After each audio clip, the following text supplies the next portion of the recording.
welcome to Good Games Spawn Point, the show for gamers by gamers. I'm Hex. And I'm Bajo. And I am Darren. Perspicacious. Persp what?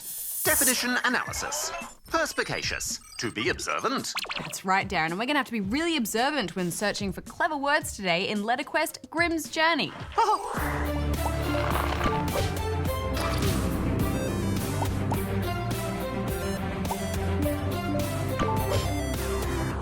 Zugzwang.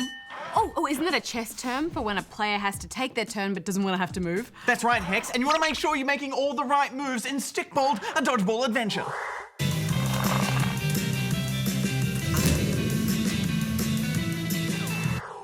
All right, you two, it's time for a thorough illustration of your brains with the new Darren's Challenge!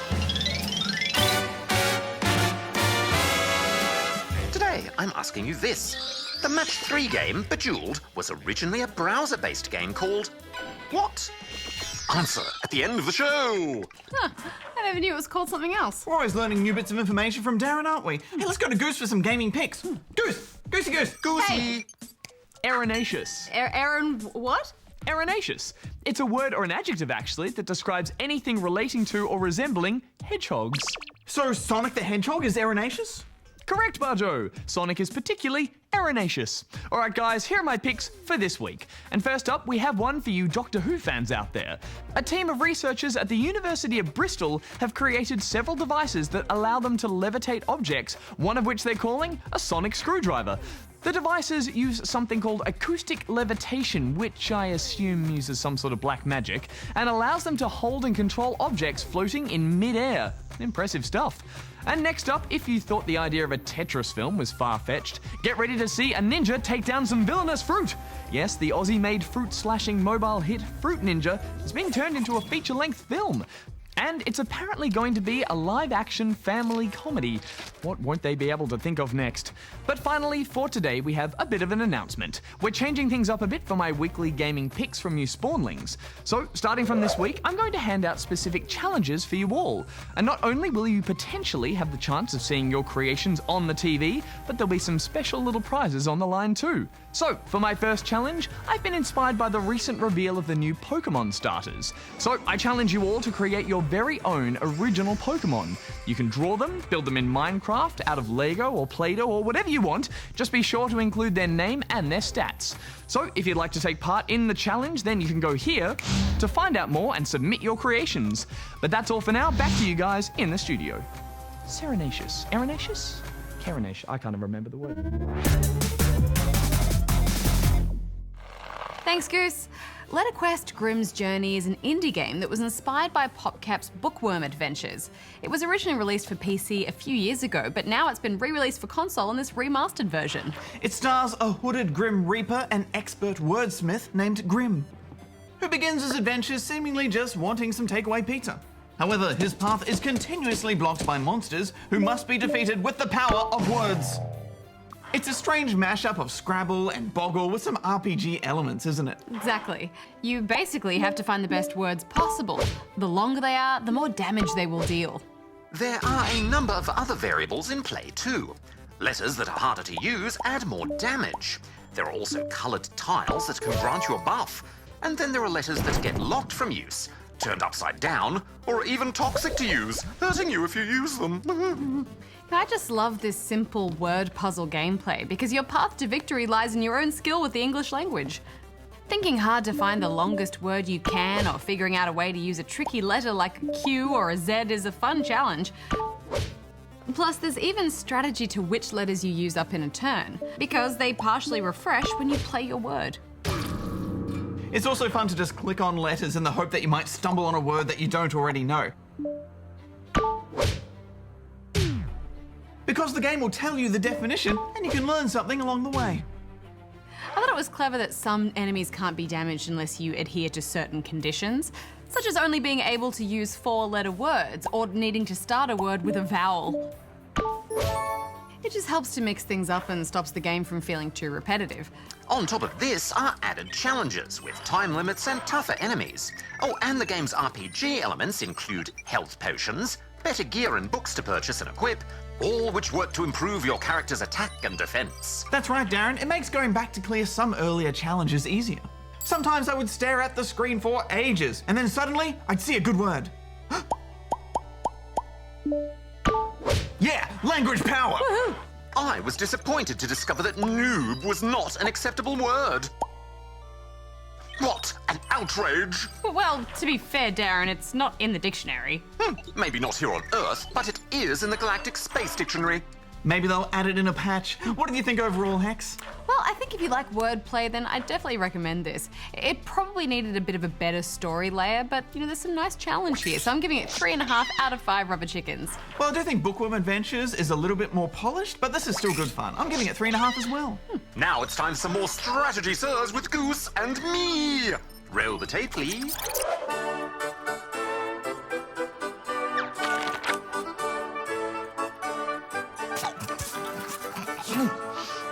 Oh, my lord, I hope you don't mind me saying, but the peasants are revolting. Oh, they're not that bad. I misspoke. The peasants' food is revolting, my lord. Oh, well, maybe we could grow our own food. A splendid idea, my liege. And by we, I mean you. Ah, yes, that makes more sense. You are the king, but where do I begin, my lord? Oh, it is bewildering to get started in agriculture, just like in Stardew Valley.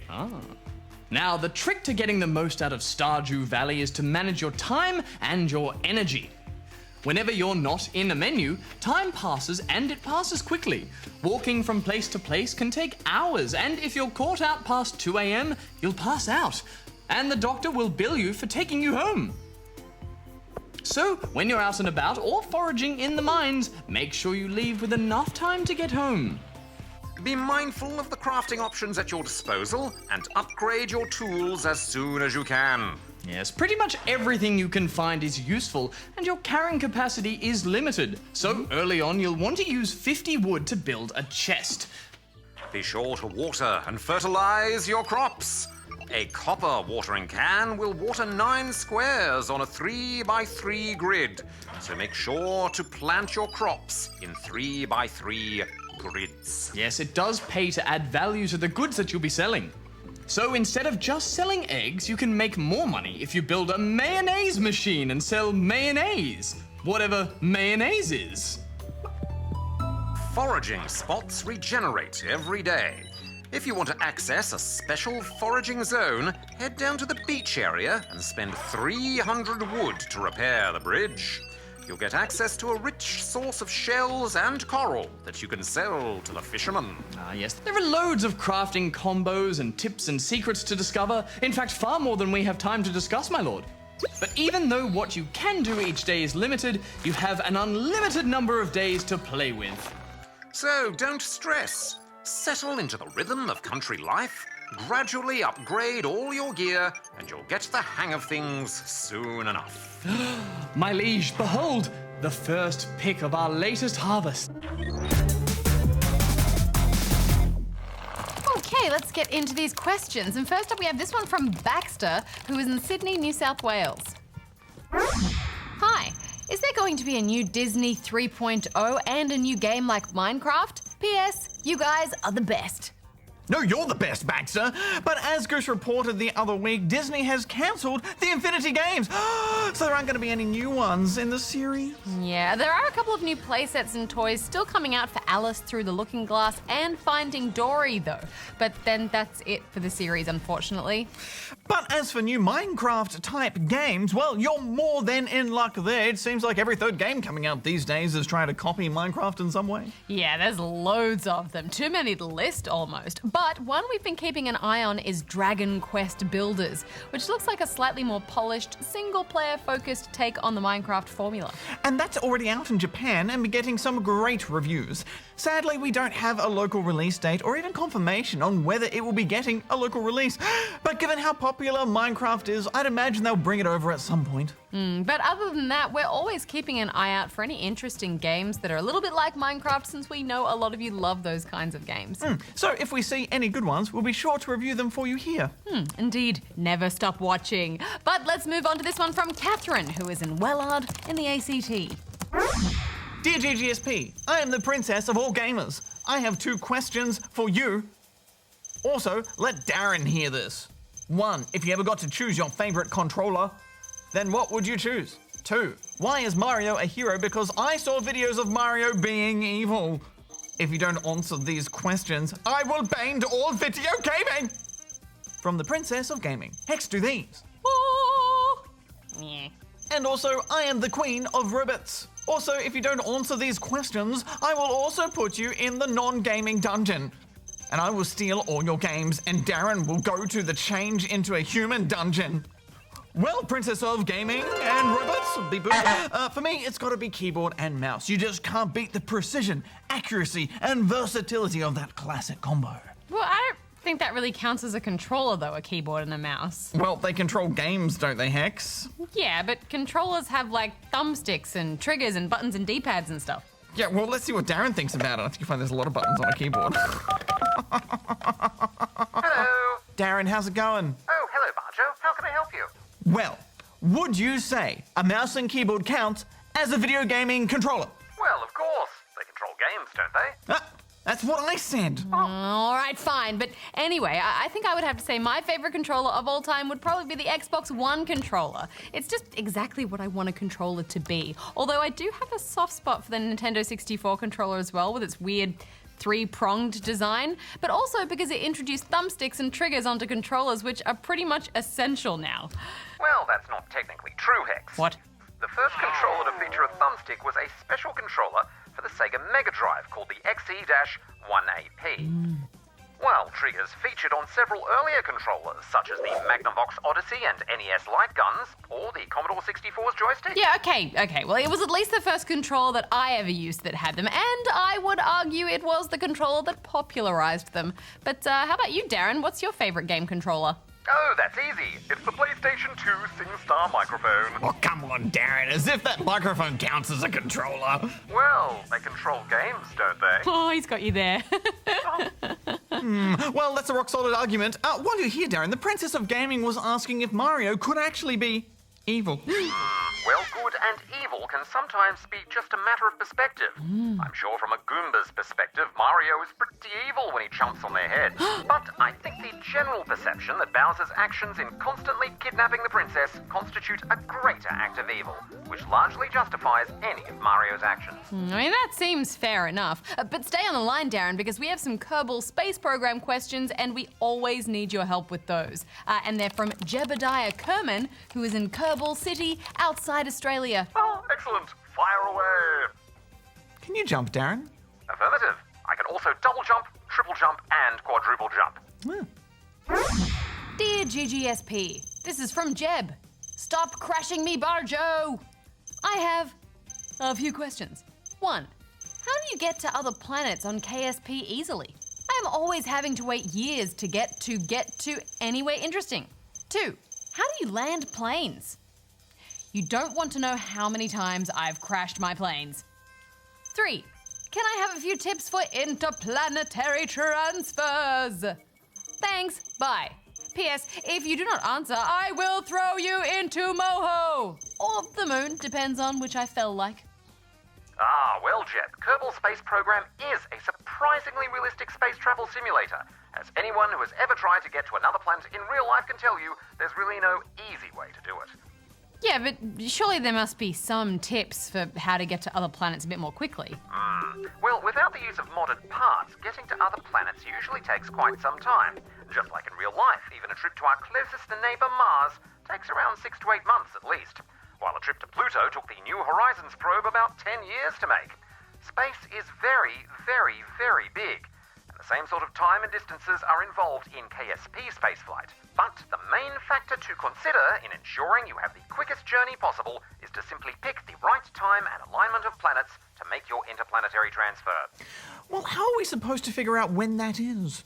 Well, by using maths and rocket science, of course.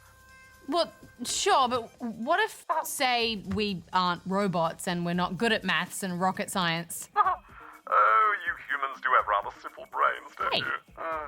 Well, if you're not good at rocket science, then I would suggest the use of mods like Transfer Window Planner that can help show you the best times to launch a mission. There's also the very handy mod MechJeb. It features a suite of autopilot and guidance assists that will make planning and executing your missions a lot easier.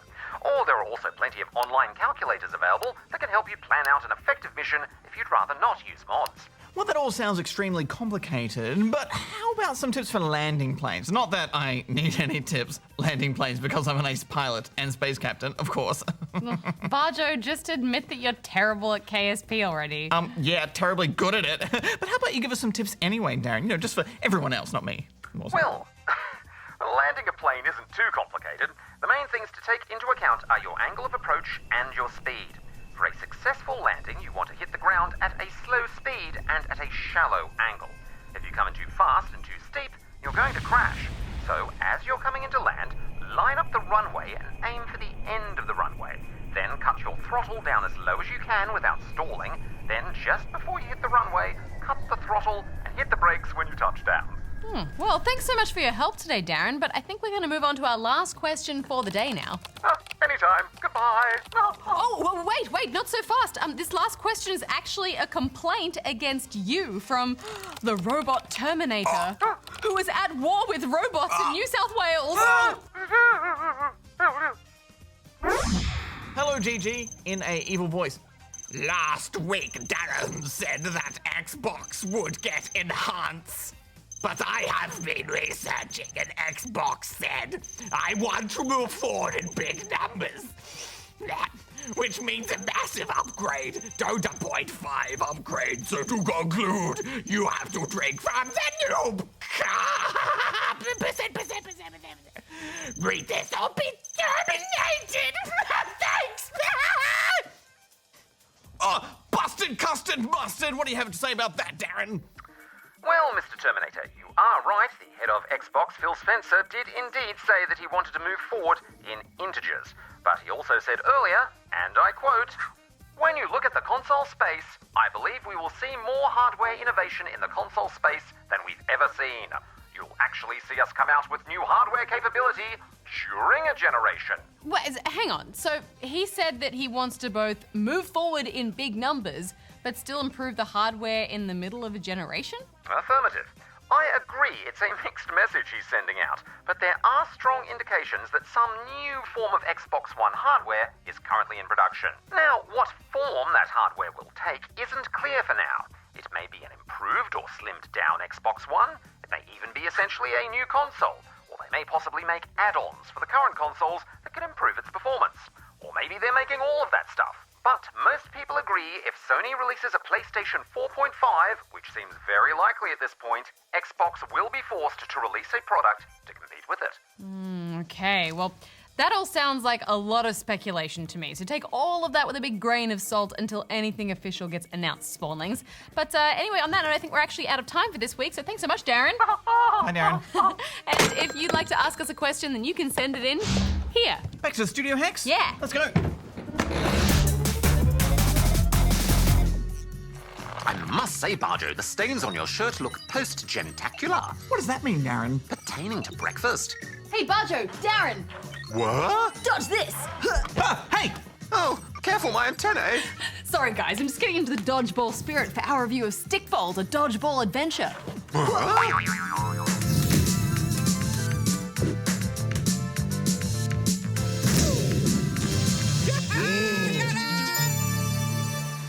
Stikbold is a game about the fine sport of dodgeball with a groovy 70s vibe. The game was born out of a game jam developed by Danish team Game Swing. Stikbold is indeed the Danish word for dodgeball. It follows the story of Stikbold players Bjorn and Jerome on their quest for superstardom, in spite of all the various hippies and lifeguards who want to try and stop them along the way. You can start by playing through the campaign, which you can do in single player or local co-op. The controls are simple, but play with the controller if you play on PC like we did. You use thumbsticks to navigate and aim the ball at the opposing team, triggers to fire the ball, and dodge it. Matches can be short or very, very long, depending on a variety of factors. You need to hit an enemy player with the dodgeball once to make them dizzy, and again while they're still dizzy in order to knock them out. Yeah, and it makes for quite a manic scramble, doesn't it?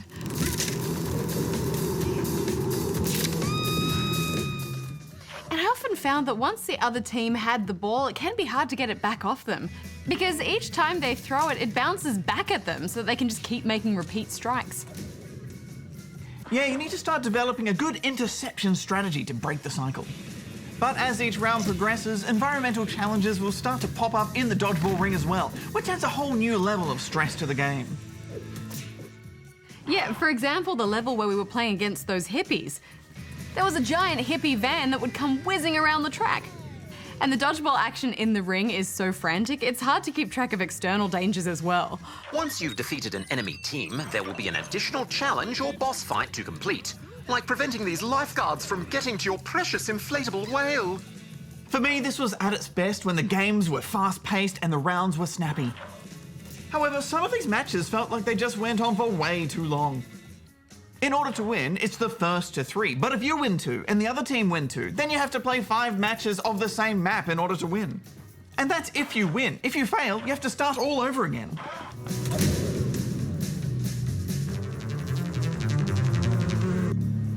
Yeah, and it can be frustrating if some of those losses are from random environmental hits that feel a bit unfair. But I found once you get into the multiplayer, the fun just explodes into a whole new level of mayhem. Yeah, we had a great time madly trying to stickbold one another. And the chaos definitely ramps up a lot more quickly in these rounds. Hey guys, should we go have a game right now? Yeah, definitely. To the games room!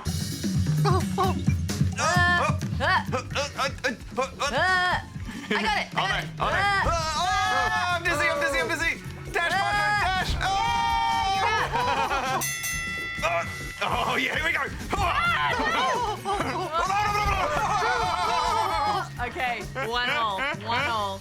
Bam! Oh, caught it. Nice catch. Thanks. Whoop. Sausage everywhere! Oh, it's sausage again! I dashed too soon. Oh,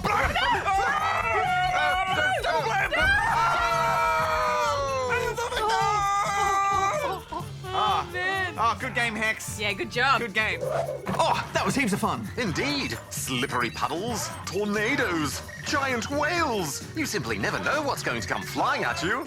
Yeah, I thought it was a nice touch that even after you've been defeated in the game, you can still contribute to the match by controlling some of those random external dangers. So, how did you find Stikbold overall, guys? I loved it, Hex. This is a crazy, well-made arcade-style game to jostle it out on the couch with friends. Though I always feel that games that have multiplayer should have online options. That's my only real criticism. Yeah, I thought this was so much fun. I loved the art style, the wacky 70s feel, and best of all, that multiplayer. Once you start playing, it's so hard to put down. I'm giving this 4 out of 5 rubber chickens. I'm giving it 4 out of 5 rubber chickens as well. Hey, Darren, dodge this.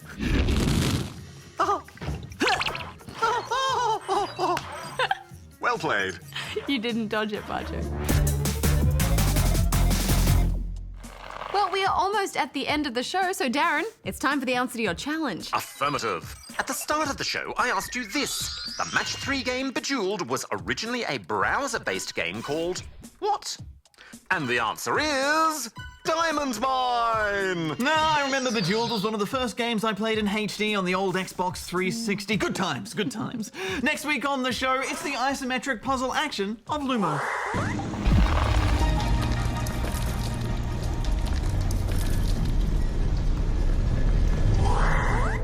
Plus, we'll review the Zelda-inspired adventure, The Song of Seven. My sensors detect a bit of a fantasy theme with those games. Oh, you were right, Darren. We should have a fantasy special. Yes! Until next week, Bajo out. Hex out. Darren out.